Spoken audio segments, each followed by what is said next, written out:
Endometriosis खवातीन की ऐसी बीमारी है जिसमें जो बच्चेदानी के अंदर लाइनिंग होती है एंडोमेट्रियम, वो बच्चेदानी के अलावा बाकी अज़ा के ऊपर भी मौजूद होती है।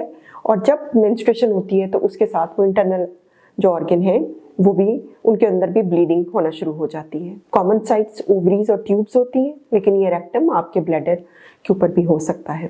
जो इसके वार्निंग साइंस होते हैं इस बीमारी के, उसमें मेंस्ट्रुएशन के दौरान बहुत ज़्यादा दर्द का होना जो कि 4 से 5 दिन परसिस्ट करती है, या फिर आपको हर वक्त लोअर बेली के अंदर पेन रहती है, आपको इज़्दिवाजी ताल्लुक कायम करने में भी पेन है, और आपको बावल या फिर यूरिनरी ब्लैडर में ब्लड आता है या पेन होती है आपको बावल मूवमेंट्स के साथ। फिफ्थ मोस्ट इम्पॉर्टेंट ये है कि आप इनफर्टाइल हैं एज कपल और आपको बच्चा करने में प्रॉब्लम हो रहा है, तो आपके लिए ये वार्निंग साइंस हैं फॉर एंडोमेट्रियोसिस।